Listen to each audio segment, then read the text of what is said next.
नमस्कार, मैं रचना शर्मा। चढ़ती कला टाइम टीवी देख रहे सभी दर्शकों का स्वागत करती हूं। आप देख रहे हैं उत्तर प्रदेश के समाचार।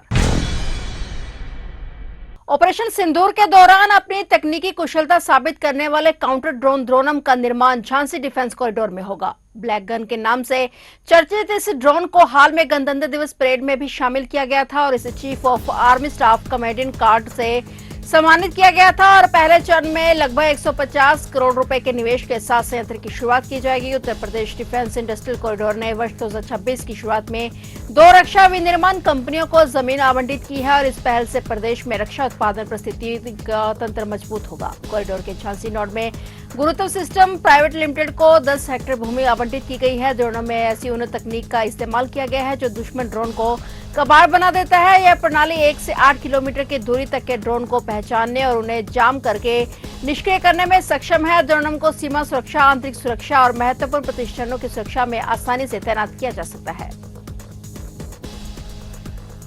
उत्तर प्रदेश के मुख्यमंत्री योगी आदित्यनाथ ने राज्यपाल के अभिभाषण के दौरान मुख्य विपक्षी दल समाजवादी पार्टी द्वारा हंगामा किए जाने की आलोचना करते हुए कहा कि इससे न सिर्फ प्रदेश के संवैधानिक प्रमुख का बल्कि एक नारी का भी अपमान हुआ है। उन्होंने कहा कि सपा की ओर से किया गया हंगामा न सिर्फ लोकतंत्र को कमजोर करता है बल्कि संवैधानिक व्यवस्था से जुड़ी प्रमुख हस्तियों की अवमानना के दायरे में भी आता है। मुख्यमंत्री ने दावा किया कि पिछले 9 वर्षों में उत्तर प्रदेश ने अपराध और व्यवस्थाओं से अनुशासन, कर्फ्यू से कानून का राज, उपद्रव से उत्सव और समस्या से समाधान, अविश्वास से आत्मविश्वास की यात्रा तय की है। उन्होंने कहा कि आज देश और दुनिया भी इस बात को स्वीकार करती है कि उत्तर प्रदेश में बदलाव आया है। सीएम योगी ने विपक्ष पर भी आरोप लगाते हुए कहा कि दुर्भाग्य से अपने संकुचित एजेंडा को लेकर चलने वाली सरकारों ने प्रदेश के भविष्य के साथ खिलवाड़ किया, पहचान का संकट खड़ा किया, प्रदेश को अराजकता, व्यवस्था और अपराध का गढ़ बना दिया। मुख्यमंत्री ने कहा कि उत्तर प्रदेश अब फेयर जोन से फेज जोन में बदल गया है। अब उत्तर प्रदेश में कर्फ्यू कल्चर नहीं बल्कि जीरो टॉलरेंस कल्चर है।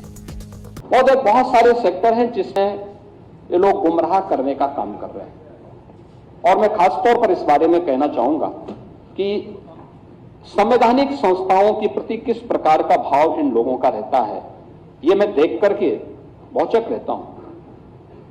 मैं देख रहा था समाजवादी पार्टी के नेताओं का बयान और उनके उसको एक तो जातीय संघर्षों को बढ़ावा देना, आपस में लड़ाना, जैसा कि इन्होंने अपने एजेंडे का एक हिस्सा बना दिया है। समाज में जाति दुश्मन करना, आपस में लड़ाना, आस्था का अपमान करना, गुंडागिर्दी और अराजकता को बढ़ावा देना, ये सब तो कर ही रहे हैं, लेकिन इन सब के साथ ही अब संवैधानिक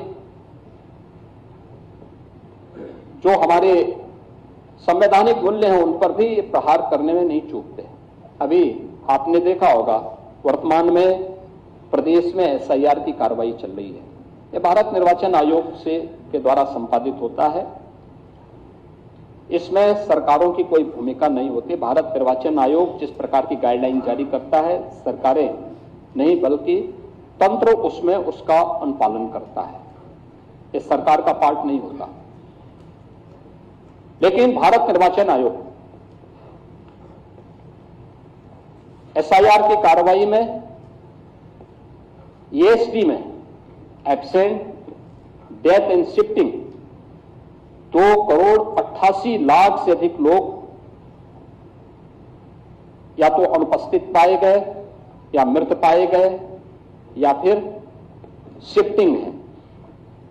हमें आश्चर्य होता है कि समाजवादी पार्टी का ये वोट, समाजवादी पार्टी इसको जबरदस्ती अपना वोट बैंक बना करके इनके नाम पे फर्जी पोलिंग करती थी और इसीलिए चिल्ला रही है कि फॉर्म 7 के नाम पर फर्जी काम हो रहा है।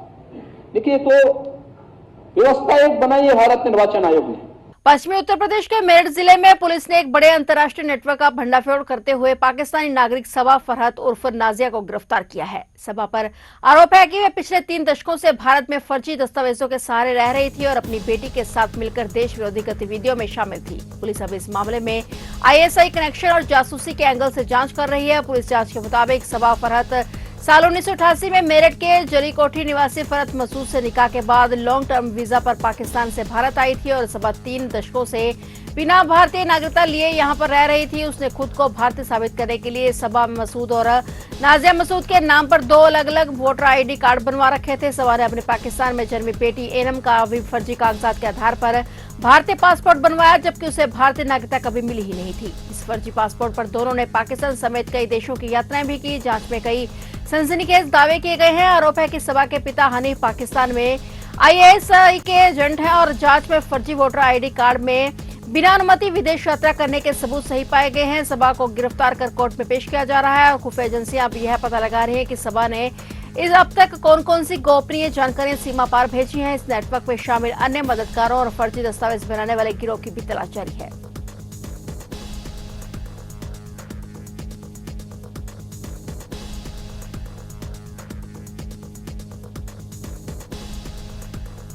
व्यापारियों और करदाताओं के लिए आने वाले नए आयकर नियम राहत लेकर आएंगे। वित्त बजट 2026 में सरकार ने टैक्स प्रणाली को सरल और पारदर्शी बनाने की दिशा में बड़े कदम उठाए हैं। 1 अप्रैल से लागू होने वाला नया आयकर अधिनियम न केवल पुराने जटिल नियमों को खत्म करेगा, बल्कि करदाताओं के अनुकूल माहौल भी तैयार करेगा। इससे व्यापार की राह आसान होगी। ये विचार फतेहाबाद रोड स्थित एक बैंक्वेट हॉल में आयोजित the institute of chartered accounts of India की फाइनेंस बजट 2026 सेमिनार में विशेषज्ञों ने व्यक्त किए। उनका कहना है कि नए आयकर अधिनियम का मूल उद्देश्य टैक्स चोरी को रोकना और ईमानदार करदाताओं को सहूलियत देना है। अनिर्धारित आय पर कर की दर को घटाकर 30% कर दिया गया है। टीडीएस और टीसीएस से जुड़े प्रावधानों को पहले से अधिक लचीला बनाया गया है। दंड के प्रावधानों में नरमी बरती गई है।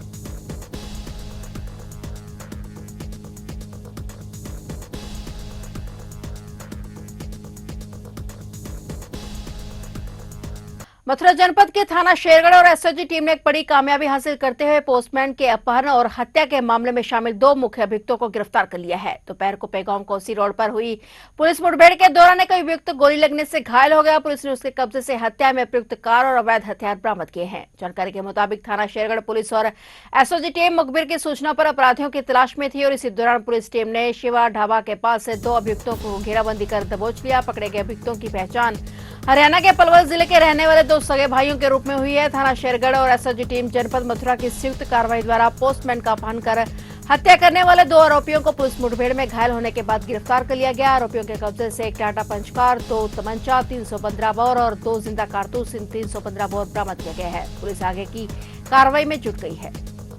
आज से लगभग 1 सप्ताह पूर्व रामवीर, जो कांवड़ का रहने वाला था और पोस्ट मास्टर था, उसकी अपहरण करके हत्या कर दी थी, जिसमें भारत और रंजीत निवासी अलावलपुर, थाना चांडक, जिला पलवल, हरियाणा के रहने वाले थे। उन्हें आज उसी में गिरफ्तार किया गया था।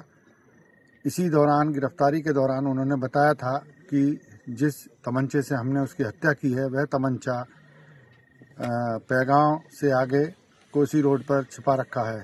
इसी की बरामदगी के लिए उसे यहाँ लेकर आए थे, जहाँ उसने मौके पर आकर तमंचा उठाकर पुलिस पर फायर कर दिया और भागने का प्रयास किया।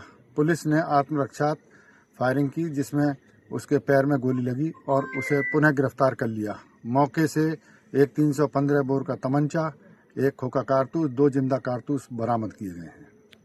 विधिक कार्रवाई अमल में लाई जाए। बहुजन समाज पार्टी की राष्ट्रीय अध्यक्ष मायावती ने आगामी चुनाव और संगठन की मजबूती के लिए अपने चुनावी टीम में बड़े बदलाव किए हैं। पार्टी को जमीन स्तर पर फिर से खड़ा करने के लिए मायावती ने पुराने वफादारों और अनुभवी नेताओं पर भरोसा जताया है। इन नियुक्तियों में उत्तर प्रदेश के महत्वपूर्ण मंडलों से लेकर दूसरे राज्यों तक के प्रभारियों के नाम भी शामिल हैं। बसपा सुप्रीमो ने पूर्व नेता नौशाद अली को उत्तर प्रदेश के 4 सबसे महत्वपूर्ण मंडलों का मुख्य प्रभारी नियुक्त किया है, जिनमें शामिल है कानपुर, लखनऊ, आगरा और मेरठ। ये चारों मंडल यूपी की राजनीति की दिशा तय करते हैं। नौशाद अली को जिम्मेदारी दी गई है कि वे इन क्षेत्रों में कैडर की सक्रिय करें और दलित मुस्लिम गठजोड़ को फिर से मजबूत करें। पार्टी में वापसी करने वाले पूर्व राज्यसभा सदस्य और आकाश आनंद के ससुर अशोक सिद्धार्थ को राष्ट्रीय स्तर पर बड़ी भूमिका दी गई है। उन्हें 4 राज्यों का मुख्य केंद्रीय प्रभारी बनाया गया है, दिल्ली, छत्तीसगढ़, गुजरात और केरल। अशोक सिद्धार्थ की नियुक्ति को बसपा की राष्ट्रीय पहुंच बढ़ाने की रणनीति के तौर पर देखा जा रहा है। मायावती का यह कदम संगठन में नई जान फूंकने की कोशिश है।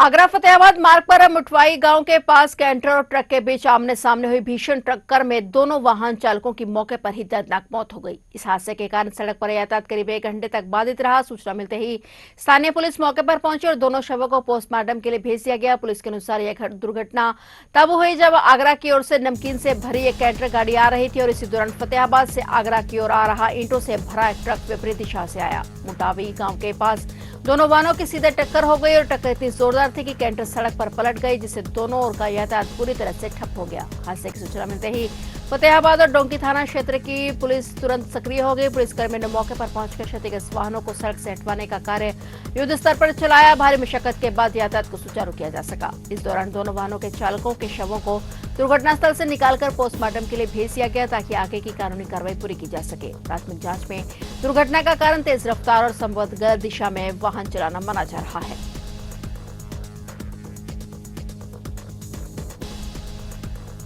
फर्रुखाबाद जिले में दुष्कर्म के आरोपियों के अतिक्रमण पर प्रशासन ने आज बुलडोजर की कार्रवाई की है। मौके पर लोगों की भीड़ जमा हो गई और भारी पुलिस बल मौजूद रहा। कंपिल कस्बे के एक कोचिंग सेंटर में 5 महीने पहले 3 मुस्लिम युवकों ने किशोरी को कोल्ड ड्रिंक में नशीला पदार्थ पिलाकर दुष्कर्म किया और साथ ही अश्लील वीडियो भी बना लिया। परिजनों की शिकायत पर पुलिस ने आरोपी अनस, सलमान और शिबू के खिलाफ प्राथमिकी दर्ज कर न्यायालय में पेश किया, जहां से उन्हें जेल भेज दिया गया। परिजनों ने जनप्रतिनिधियों से आरोपियों के अतिक्रमण पर बुलडोजर कार्रवाई की मांग की। कब्जादारों को दुकान खाली करने के निर्देश दिए गए। मंगलवार सुबह बुलडोजर को देखते हुए लोग जमा हो गए और कुछ तोड़फोड़ करने के बाद उच्च अधिकारियों के निर्देश पर बुलडोजर की कार्रवाई रोक दी गई। लेकिन अभी भी दुष्कर्म के आरोपियों के अतिक्रमण पर प्रशासन एक्शन में खड़ा है।